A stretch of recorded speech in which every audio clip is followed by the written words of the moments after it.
Today we have something special to review. It's huge. We have an Intel DG1 video card. That's right, we're benchmarking the Intel Iris Xe DG1 card. It's a massive endeavor for us. Actually, didn't mean to have this one on the table, or that one. There it is.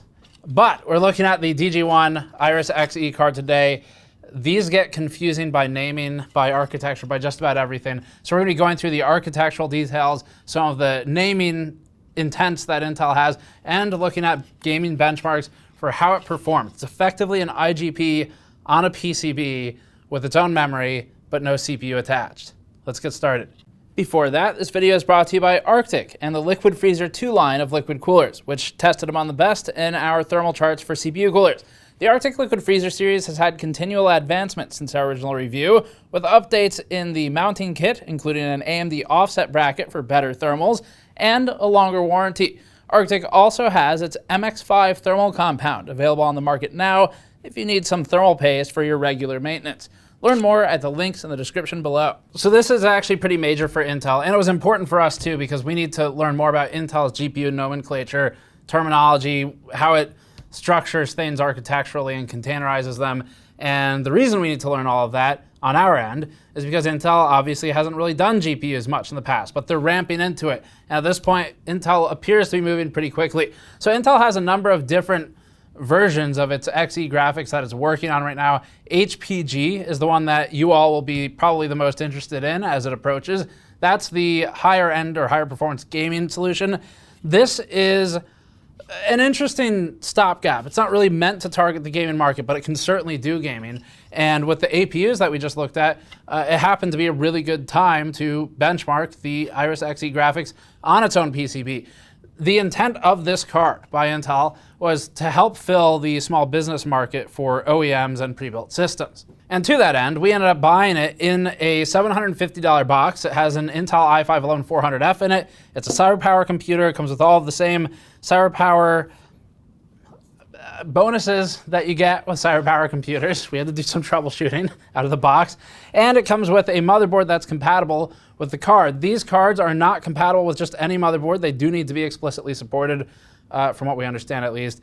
It didn't work in the one or two others that we tried, but they're not explicitly supported. So you can't just buy it off the shelf right now and use it in anything. It is a specially provisioned part for OEM builds. And that makes it a little interesting to review because it's not a standalone part, kind of like the APUs we just reviewed aren't, but it will be. And also it's a prelude to what's coming up in the future.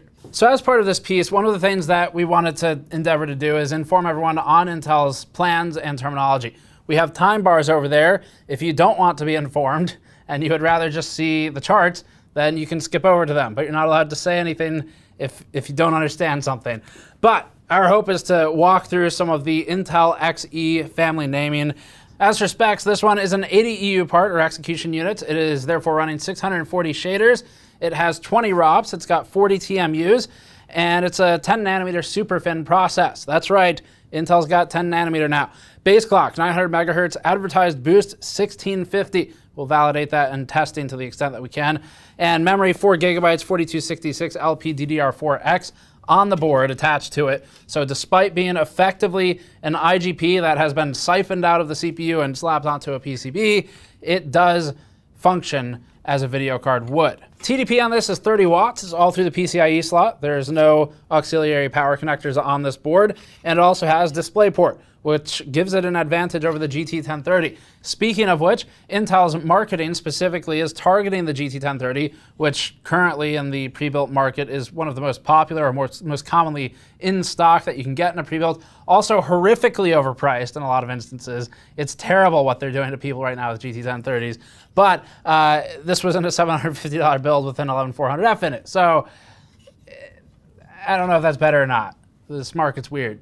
At this point, time to talk about what this thing is, what the architecture is. We're going to go through Patrick Stone's written section, talking about the engineering side of it, and then we'll go through the testing for gaming. We want to do a lot more testing later. This is actually particularly interesting for things like media encoding, Adobe Premiere editing with acceleration, and things of that nature, but we're saving that for later. We wanted to start with one focus, and that's gaming, because there was a lot to learn just to get this one piece done. Okay, so with that stuff out of the way, we need to go over what this thing is, architecturally that is. And this is going to be important for you to learn, because as we approach Intel true DGPUs targeted at high-end gaming, this is basically a true DGPU, but you know what we mean. As we approach high-end gaming, you're going to need to know the terminology that Intel uses. Every GPU company uses its own terminology to describe things that are mostly similar. You've got CUs and SMs, for example, between AMD and NVIDIA, but do have some fundamental differences. You can't always cross-compare them, but it helps to have the language somewhat matched across things that we already understand. So for some quick background information, Intel's Tiger Lake mobile GPU solution, well, Tiger Lake Mobile in general, launched in second half of 2020. And with that launch, we also got Iris Xe Max as a DGPU. That Xe Max solution was a discrete GPU solution, mostly for mobile. So it didn't get a lot of coverage, and certainly we didn't really talk about it because mobile is not part of our coverage spectrum. So DG1 is a code name for Intel's Iris Xe discrete graphics in general, and that includes Iris Xe Max, that was in mobile, that would also be DG1, and this thing, which is Iris Xe discrete, DG1 also. The Iris Xe discrete card that we have here is a scaled down Xe Max attached to a PCB in a more familiar or standard video card layout. Checking our discrete DG1, the DGPU is based on the same XeLP graphics microarchitecture in the 11 series processors that have the Xe graphics label. Not all of them do. LP means low power here. The major differences between the discrete parts, that'd be the Xe Max and the Iris Xe discrete card, and the IGPs, would be the dedicated memory interface and the frequency. For the memory interface here, we're 128 bits to 4 gigabytes of 4266 megahertz LP DDR4X. That would be the modules on the PCB. The frequency is 1650 megahertz on the Asus DG1 4G versus 1400 megahertz on the best Tiger Lake IGP. So when you see differences between the Tiger Lake performance and performance of a card like this, a lot of that's going to be frequency, and then there's also EU differences. But because the frequency is potentially higher on one of these, you'll see scenarios where that matters more. So Xe Max got scaled down for the DG1 card, reducing the execution unit count, or the EUs, from 96 in the Xe Max original to 80 in this card, which is the Iris Xe discrete graphics card, also part of DG1. The Tiger Lake silicon varies in EU quantities. So you've got G7, G4, GR, and H, with less expensive processors running fewer EUs. The best Tiger Lake IGPs have 96 EUs, and the models differ by sets of 16. So you'll have 96, you'll have 80, you'll have a SKU that's going to be running 48, and then also one that's 64. As for why the sets are in 16, this relates to the architecture of the XeLP family, and this is the important part for everyone to understand as we get into reviewing Intel GPUs in general, including HPG. So Intel's terminology calls for a structural arrangement, which you can think of the zoomed out block diagram of, say, an NVIDIA GPU as an example of this, calls for a structural arrangement of two main things: slices and then subslices.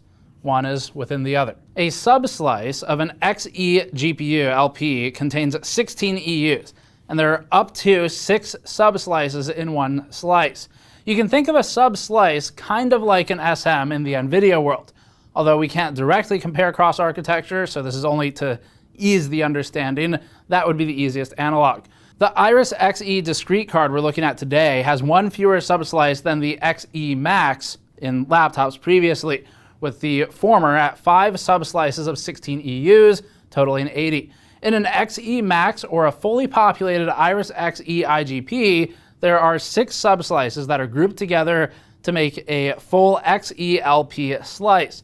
So, to say it differently, the DG1 has 16 EUs and their associated hardware removed from the picture. Looking at the largest blocks of the Xe block diagram, we see that the slice is attached to a large block of L3 cache, a media engine for encoding and decoding, a display engine for 4 output pipelines, and a graphics technology interface, or a GTI. The GTI connects to the DG1 SoC infrastructure, which Intel tells us has no CPU cores and has its own dedicated PCIe interface and memory controller. As for what a subslice contains, it has 16 EUs, L1 cache, instruction and texture cache, and a thread dispatcher along with other necessary components. Each of the EUs, although they appear to be separate in the diagram, is actually associated with another one by way of a shared thread scheduling controller. Finally, inside the EU are two fundamental units, an FP integer ALU and extended math ALU. Intel's aim for the DG1, this specific version of the DG1, was to target the small business market. So SMB is a huge market, and part of SMB is going to be things like photo upscaling, video editing to some extent, not as extreme as some of the stuff we've done in the past, but you can do a lot on something like this or with Intel QuickSync previously. And as for gaming, we'll look at gaming today as well. It's not necessarily Intel's focus for these, but in the current market, since you can get this card in a pre-built system like we did, it is actually a feasible alternative to one of the many GT 1030 systems that are out there. Those seem to be the most popular from what we've seen. The prices are absurd a lot of the time, and this slots in around the same spot as those. So we'll be looking at gaming performance, of course, too. Intel's price and performance comparison target for the DG1 is the NVIDIA GT 1030. The DG1 is meant to compete in the low-cost discrete graphics segment, which is basically just the GT 1030 at the moment, or the 710's revival, if you want to go back that far. There are two versions, of course, of the GT 1030. There's a DDR4 version, which should be burned and buried with the lost Atari ET cartridges in a landfill somewhere, and there's a GDDR5 version that's significantly better. The GT 1030 has similar processing power to the DG1 if we're looking at the G5 version, in theory. And physically, they both have HDMI and DVI-D ports. The NVIDIA card, however, lacks a DisplayPort output and a hardware encoder, namely NVENC. The loss of NVENC on the GT 1030 is massive. This is a really valuable encoder that NVIDIA includes in most of its products. This becomes a factor when doing things like 4K video playback in HEVC or H.265 format and trying to encode something from AVC to HEVC. The media engine, or the hardware encoder and decoder in the DG1, gives it a significant advantage over the GT 1030. The engine is made up of two multi-format encoders and decoders, or, as Intel calls them, MFX units. MFX unit, of course, the name of our next tech YouTuber hip-hop supergroup that we're forming with Jay's 2 cents and Steve from Hardware Unboxed. So the MFX units hardware accelerate the aforementioned AVC, or HEVC, and Dolby Vision HDR content playback. Remember, though, that we're in the low-cost segment. And in the low-cost segment, we have some special limitations. Memory bandwidth and other hardware limitations of the DG1 mean that it's not exactly a 4K 60 beast. Some other interesting targets that Intel hit with this card would be the ability to do 8K UHD playback, 12-bit 2020 color, it could do 3 4K monitors simultaneously, and it can do 360 Hz refresh rates for a single display out.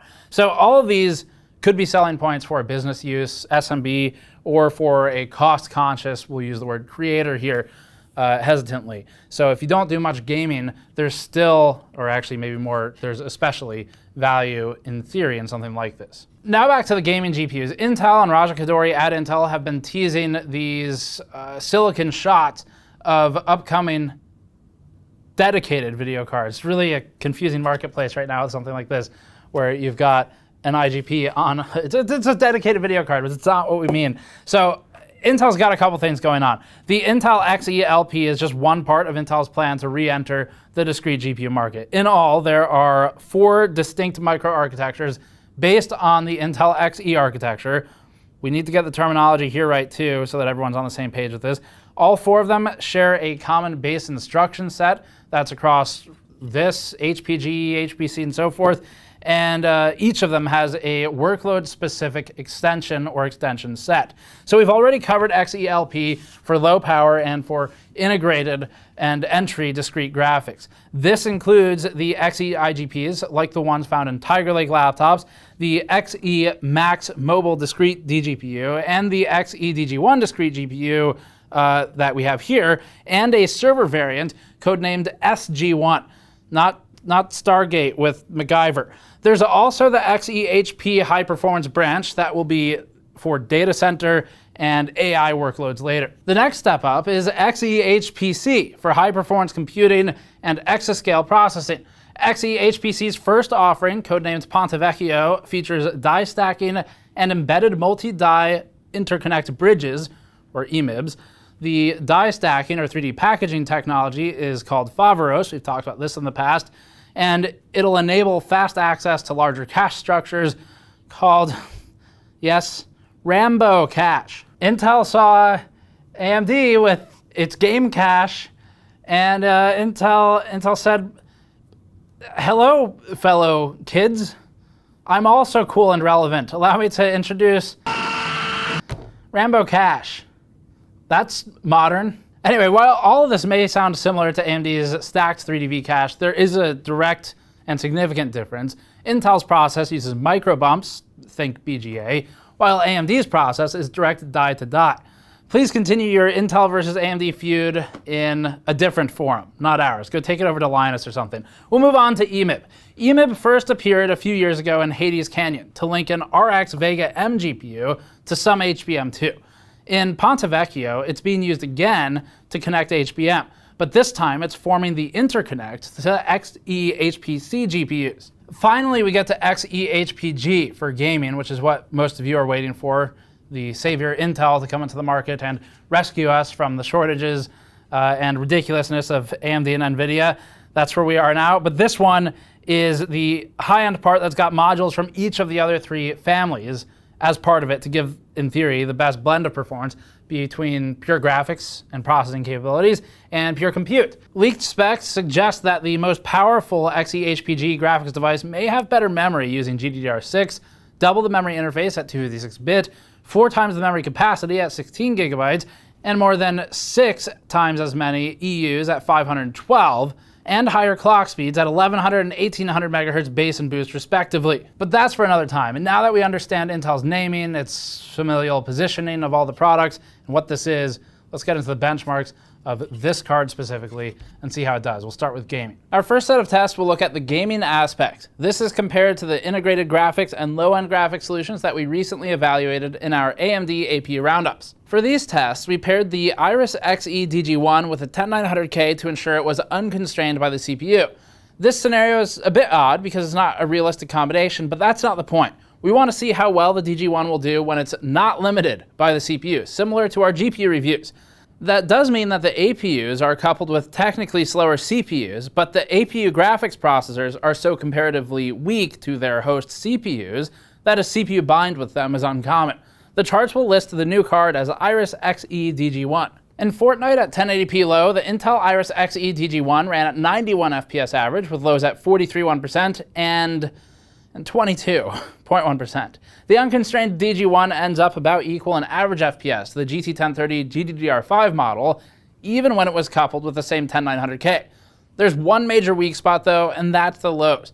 Lows are our representation of frame time consistency, but we mainly use them to catch issues like the one the DG1 is having here. Note that these are not percentiles, unlike some other people do. Once we catch an issue, we refer to frame time plots to explore it. And more on that in a moment. The Xe DG1 allowed the 5700G a lead of about 13% here, and that's with the DG1 getting the benefit of a better CPU. The 5600G and its 7 Vega CUs had an advantage of about 4% here. Both had better lows. The Iris Xe G7 is the 96 EU model, but it wasn't an Intel NUC. This makes it difficult to compare because the system is running different memory, looser timings, a mobile CPU, and is completely different from the desktop parts we're showing otherwise.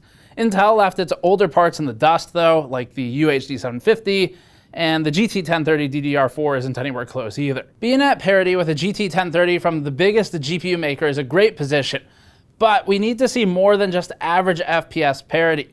This chart plots the frame times for this set of tests with the frame-to-frame interval on the left axis and represented in milliseconds. Each point on the line is one frame, so this is an empirical look at the frame-to-frame experience. The GT 1030 looks like any line should, mostly flat, indicating relatively consistent frame-to-frame pacing. The Iris Xe solution starts out okay and is mostly consistent, but as we encounter more frames in the past, it begins to spike to 20 milliseconds, 30 milliseconds, 30 again, up to 35 milliseconds, and then it spikes massively up to 92 milliseconds, then 70, 45, and so on. It's these larger outliers that drag down that 0.1% average. Unfortunately, these are also noticeable in gameplay, so it's not just affecting the average as an average. It feels like small, intermittent hitches in play, and the experience is worse. Performance mode in Fortnite is even more forgiving. The Intel Iris Xe DG1 boosted up to 152 FPS average here, but lows still suffered and were all over the place. As far as averages go, that puts the Xe DG1 discrete GPU at the level of the R5 5600G APU, but AMD wins for the best overall experience with its frame time consistency. The GT 1030 and the 10900K outperform everything else when at least switched to performance mode, and the GT 1030's lead with this pairing over the DG1 is about 18%. With CSGO at 1080p medium, the Intel Xe DG1 ran at 103 FPS average, lows again dragging behind. This seems to be a consistent problem at this point, and we'll look for it in more benchmarks. Maybe that'll get better with drivers. It's one of the few things that can potentially improve from driver maturity, but that'll take Intel a lot of catching up. The GT 1030, GDDR5, and 10900K ended up at 105 FPS average, only 2.4% ahead in averages. Intel is getting close to its 1030 objective in at least the average FPS metric, but the 1030 held 60 FPS, 0.1% lows. The AMD R5 5600G self-propelled to 119 FPS average, allowing it a 15% lead over the DG1 discrete card. Looking at the frame times for CSGO, the 10900K and GT 1030 are relatively consistent, with only 2 spikes throughout the test run, both within reason. The Iris Xe DG1 with the same CPU is almost cyclical in its spikes, regularly experiencing excursions from frame n-1 by 20 milliseconds with one 80 millisecond spike. The problems are consistent with Fortnite. Rainbow Six Siege is a little barren as a chart because we've only recently added it to the IGP test suite, but we still have the APUs on here. In this one, the Intel card exhibits the same frame time pacing problems as before. Average FPS puts it between the 7 CU and 8 CU AMD APUs. The GT 1030 GDDR5 actually underperformed here, down at 40 FPS average to the Xe DG1's 54 FPS average on the same hardware and motherboard. That allows Intel actually a significant lead in this one, of 37%. Intel and NVIDIA seem to be taking turns going back and forth right now, which isn't a bad spot for Intel, who's really a newcomer to this space still, to be in. At least not for one of its earliest attempts. It's not a bad spot, but it does need to be more consistent than this to make any hard conclusions in favor of Intel overall. Rocket League at 1080p has the Intel Iris Xe discrete card at 101 FPS average. That's good performance, but we're limited. The GT 1030 holds a significant advantage over everything here. We talked about this in the R5 and R7 reviews, but pairing the R5 5600G with a GT 1030 shows that we weren't CPU bound in the R5 testing, but rather GPU or memory bound. We thought it was likely a memory limitation for this particular title, but with the Iris card falling so far below the GT 1030, we're left wondering if maybe it has more to do with NVIDIA's drivers. Either way, Intel has the same problems as before. There are occasional stutters, but lacking the average FPS parity, and this one knocks it down the charts. GTA 5 runs at overly abusive settings for IGPs in our test suite, but the point of it was to use a normal configuration for our CPU or GPU reviews rather than a tuned down one. We have a GTX 1050 Ti in here as a reference point for something basically at 60 FPS average. The Iris Xe DG1 card landed at 27 here, allowing the GT 1030 a lead of 7% in average FPS and the expected difference in lows. Logging the frequency of the Asus DG1 and Rocket League revealed a thermally dependent frequency, as we see in most modern CPUs and GPUs. The Asus card initially ran at 1500 MHz. That is shy of the 1600 to 1650 MHz max claims previously, and it eventually toggled between 1450 to 1500 MHz, later dropping to 1400 MHz sustained. As the GPU heats up on this passively cooled card, the frequency drops. Because thermals are clearly important to frequency here, we'll look at that next. This was also collected during the same Rocket League workload on the passive Asus DG1, measured in a 21 degrees Celsius environment. The Asus card reached steady state thermals at 75 degrees GPU temperature, according to Hardware Info 64, if it can be trusted with this new hardware. Unfortunately, until we know more about Intel's solution, how it works, what the acceptable thermal range is, and how it scales, we can't really make hard judgments on what this means for the GPU. We can say that it's clearly hot enough to drop 100 megahertz off the clock, and that will impact the performance. So the cooling can be done better here. So a couple other things here as we close out. Support DX11 and 12.1 are supported. VRS is supported. VRS T2 is not supported. That would be DX12_2 or DX12 Ultimate. There are already integrations for Handbrake and for Adobe Creative Cloud. And on the other side of things, ray tracing, no ray tracing hardware included. Not a surprise. Does it look like it would have ray tracing hardware? So none of that's included on this one. That's maybe a future thing. No mesh shaders either. And so the rest of this, we need to look at Premiere. We need to look at encoding performance, maybe something like DaVinci Resolve or something similar, and see how the IGP helps when accelerating certain workloads as compared to a GT 1030. That's the next step. There's a lot more to this product yet, but it was a big undertaking just to kind of do all the research and learn the basics, because we've spent something like a decade at this point reviewing NVIDIA and AMD GPUs and learning all about them.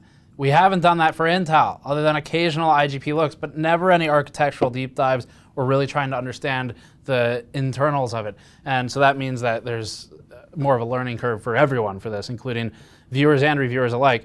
As for the motherboard we used, so a Prime B560M AAC was included in the CyberPower build. That's what we used. We did swap out the memory that came with it, swapped out the cooler, swapped out the CPU. We converted the whole thing into a test bench, but kept the motherboard as is required.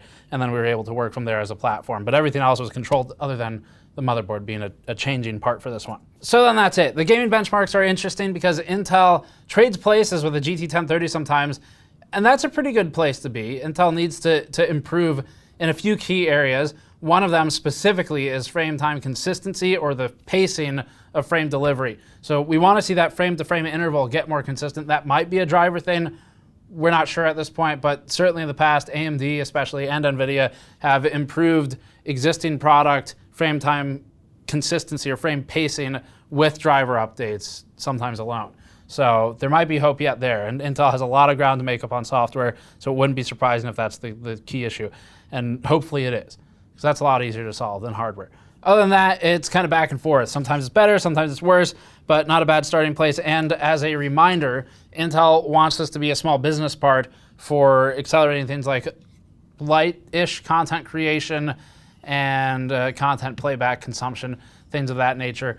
Gaming, of course, is often our #1 focus, and it does do gaming fairly well for what it is, but there's a lot more we need to learn about this one, so we don't have any hard conclusions for you yet, but stay tuned because we're going to be doing more with this part over the next week or two. As always, subscribe for more. You can go to store.gamersnexus.net or patreon.com/gamersnexus if you'd like to help us out directly. Hopefully this piece helps to get you up to speed on Intel's terminology for when it does ship those high-end gaming parts. That was 50% of our objective here. But otherwise, if you're looking at buying a box with one of these in it, you've got some numbers to go off of now. Thanks for watching. We'll see you all next time.